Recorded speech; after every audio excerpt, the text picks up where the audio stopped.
হ্যাঁ, রাষ্ট্রপক্ষ থেকে আপিল করা হয়েছিল। আপিল শুনানি শেষে আজকে রায় দিয়েছেন আপিল পূর্ণাঙ্গ বেঞ্চ। জি, আপিল ডিসমিস করেছেন। আপনারা তো কোর্টে ছিলেন। আজকে যে রায়টা উনি চিফ জাস্টিস পড়ে শুনেছেন, ওইটা পূর্ণাঙ্গ রায় হওয়ার পরে যখন ফাইনাল হবে তখন আমরা রায় দেখে সিদ্ধান্ত নিব আমরা রিভিউতে যাব কিনা। এটা এখন কিছু বলা যাবে না।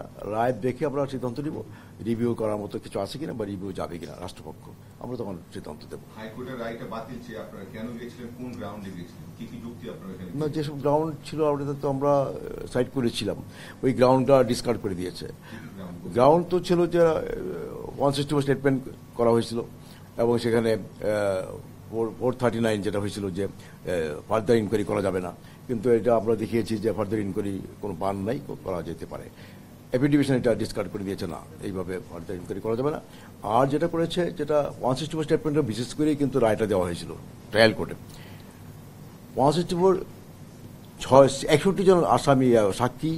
অ্যান্টিব্যাকটেরিয়াল অ্যাডিটিভ যুক্ত সেরা ওয়াটার ট্যাঙ্ক বিশুদ্ধ পানিতে ব্যাকটেরিয়া জন্মাতে দেয় না। এক্সামিন করার পরে 4 বছর পরে সেকেন্ড টাইম আবার একটা 164 টাইপিং করে বাকি আসামিদেরকে তারেক রহমান এবং অন্য নেতাদেরকে ইমপ্লিমেন্ট করেছে।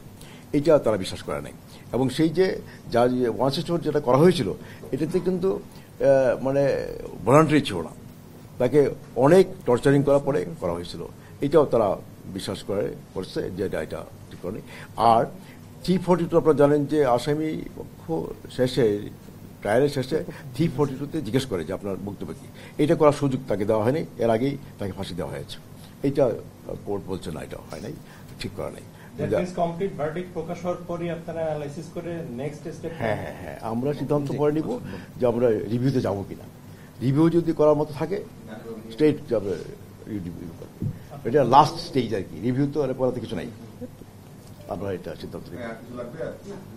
জি, থ্যাংক ইউ।